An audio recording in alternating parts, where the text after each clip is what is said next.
Fait que je réinvite notre ami Francis à venir nous entretenir des changements climatiques puis de la conception des bâtiments, si je ne me trompe pas.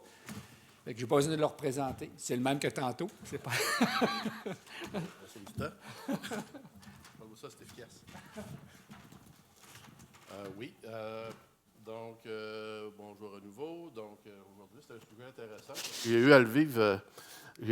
C'est ça. C'est un sujet intéressant. C'est un sujet que j'ai eu à vivre en 2020 lorsqu'il est venu le temps là, de construire notre maternité d'Arma.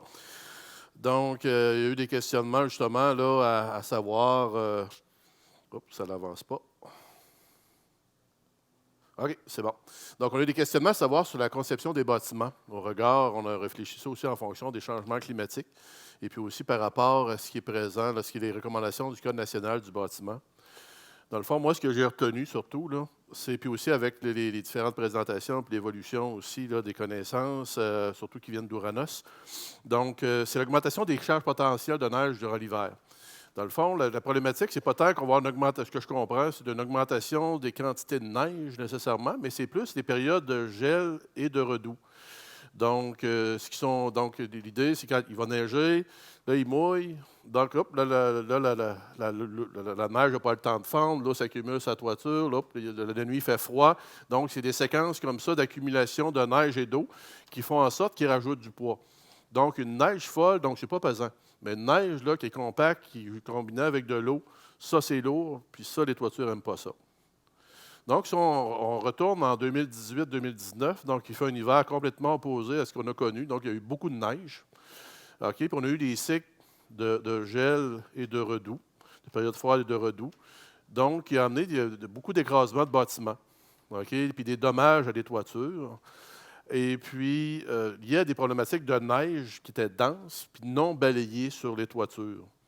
Donc, une firme d'ingénierie, Technorm, qui à l'époque avait fait plusieurs dossiers d'investigation, qui a déterminé que finalement, les bâtiments qui ont écrasé, ce n'est pas nécessairement parce que, dans le fond, ils respectaient les charges de neige, respectaient le Code national du bâtiment.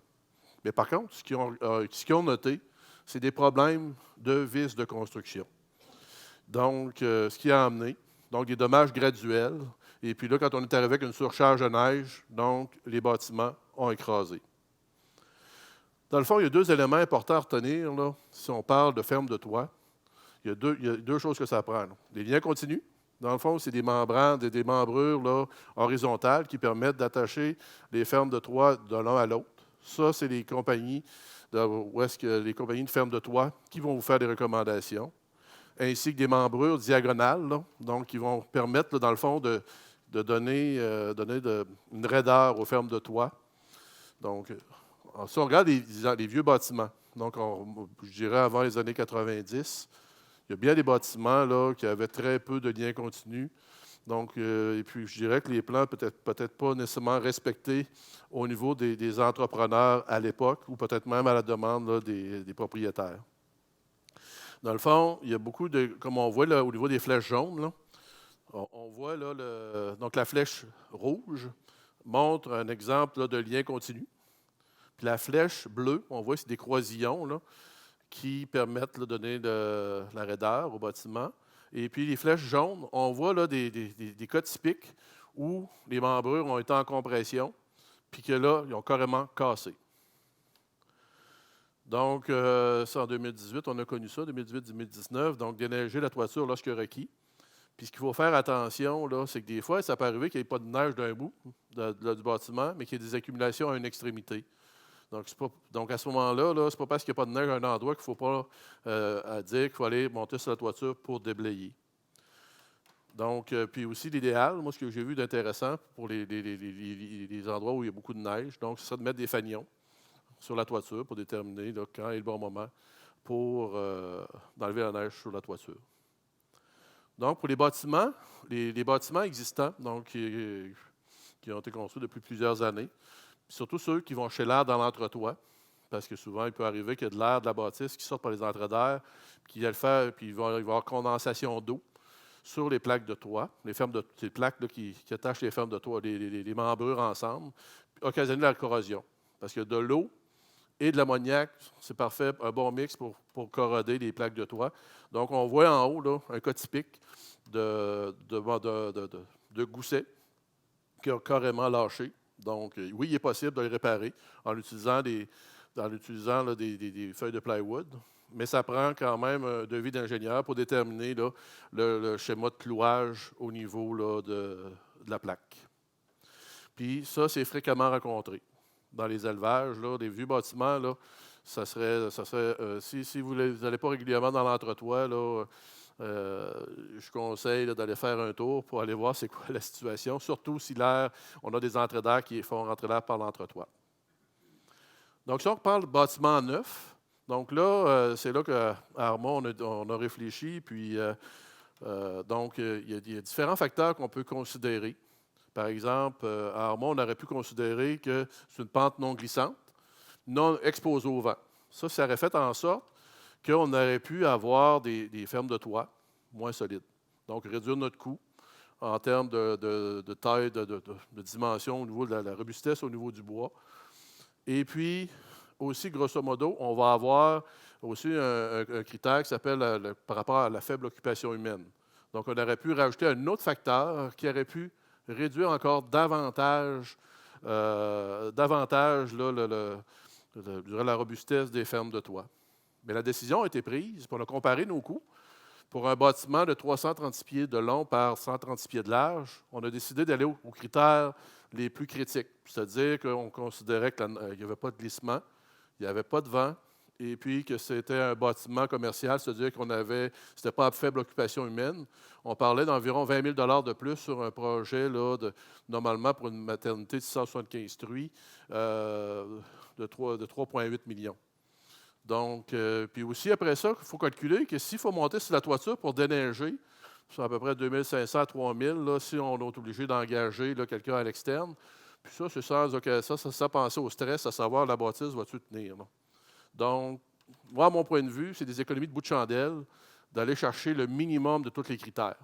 Je couperai ailleurs avant de couper là, parce qu'à coup que les fermes de toit sont installées, après ça, là, c'est dur de renforcer. Également, on va contrevanter le bâtiment. Donc, c'est faire en sorte que le bâtiment, que s'il vente, donc que la toiture reste accrochée après le bâtiment, puis que le bâtiment reste accroché après les fondations, puis aussi éviter là, que le bâtiment, là, dans le fond, ça prend un contreventement suffisant pour que le bâtiment ne verse pas. Donc, ça, c'est toutes des choses qui, normalement, là, viennent avec le plan. Là, de toute façon, c'est une obligation là, au niveau de faire affaire avec un ingénieur en structure pour la réalisation des plans de vie. Donc, là, on vient de parler de structure. Un autre point important, c'est la gestion de l'eau. Donc, l'utilisation d'une réserve d'eau. Vous donner un exemple, je vais aller plus par exemple. Donc, à notre station d'Armand, on a installé une réserve d'eau de 8000 gallons pour 675 truies productives. Donc, les gens, quand ils venaient, ils disaient c'est ben trop gros pour rien, pour un petit élevage de même. Mais Caroline, qu'on est content de l'avoir. Pourquoi? Parce que l'idée, là, c'est que nous, on a un puits qui a une problématique. Donc, si on tire trop d'eau dedans, il monte de l'argile dedans. Mais là, je viens en lien avec les changements climatiques. Surtout aujourd'hui, on voit qu'il n'y a pas de neige dehors. Donc là, j'espère qu'on n'aura pas ce problème-là, mais on a moins de. On augmente les risques d'avoir des problèmes d'approvisionnement en eau. Donc, l'idée, c'est une réserve qui ça nous permet, comme à Arma, là, c'est que, dans le fond, on a besoin, hors lavage, d'environ 15 à 19 000 litres par jour. Puis le puits, on pompe seulement 20 litres à minute. Donc, dans le fond, on remplit une chaudière de 5 gallons à toutes les minutes pour remplir notre réserve. Puis en plus, puis quand on tombe en phase lavage, on a 3 laveuses qui lavent en même temps. Donc, on parle de 30 000 litres par jour au maximum dans les périodes chaudes. Et puis, notre puits fournit encore notre 20 litres à minute. Donc, ça permet là, notre puits d'avoir une constance au niveau de notre approvisionnement en eau.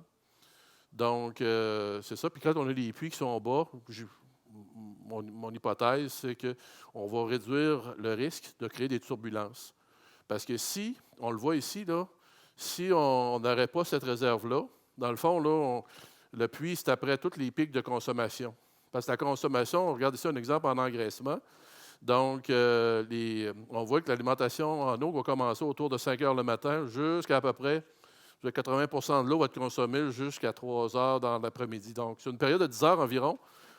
C'est à peu près ce qu'on vit parce qu'on a des compteurs d'eau. Puis, écoutez, je suis assez proche de la maternité. C'est que c'est réel aussi en maternité. Ça fait que ça nous passerait d'un puits de 20 litres minute, peut-être à un besoin de 80 à 100 litres minute. Donc, puis 20 litres minute, c'est environ 300 gallons à l'heure. Notre puits, il débite jusqu'à 900 gallons d'eau à l'heure, mais je sais que si je dépasse 500, là, j'ai un problème. Là, j'ai de l'argile qui monte dans l'eau, puis ça bouche toutes les fils. Donc, c'est ça. Puis aussi, ce qui est intéressant, à un moment donné, on apprend, là, à un moment donné, j'avais un problème d'eau, justement, l'argile qui a tout bouché mes fils. Là, j'avais plus d'eau. Donc là, ce qui est intéressant d'avoir la réserve d'eau en plus, c'est que j'ai fait livrer de l'eau de l'extérieur avec un camion citerne. Donc là, ça a été facile. On déroule le tuyau. C'est pas évident au niveau biosécurité, mais bon, on remplit la réserve, puis au moins, on est capable d'opérer. Donc, ça fait le tour de mes questions. Puis aussi, ce qui est important, là, quand on parlait de structure, donc, bien important là, de consulter un ingénieur, surtout si vous avez des problèmes là, de corrosion au niveau des fermes de toit. Puis aussi, de toute façon, au niveau légal, on n'a pas le choix de travailler avec une firme d'ingénierie pour tout ce qui touche là, la structure du bâtiment. Merci beaucoup.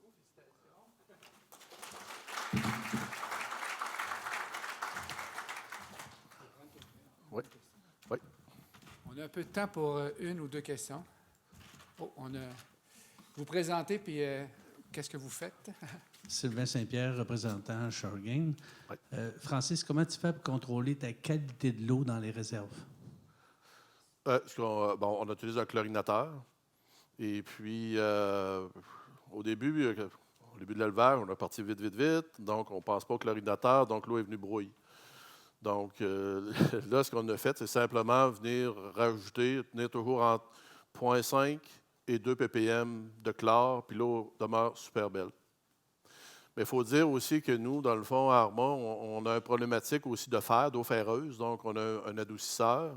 Puis on a une problématique aussi d'argile en suspension, ce qui nous a fait installer un système d'ultrafiltration. Donc, le traitement d'eau de la ville, nous autres. Là.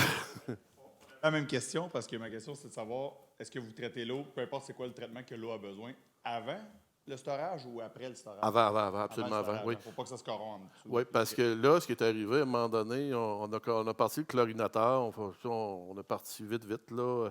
On part le chlorinateur, et l'eau était bien brune dans la réserve d'eau. Je capotais, je me demandais c'était quoi. Puis dans le fond, vu qu'on avait une eau ferreuse, je jumelais avec le chlore, donc il y avait une réaction. Là.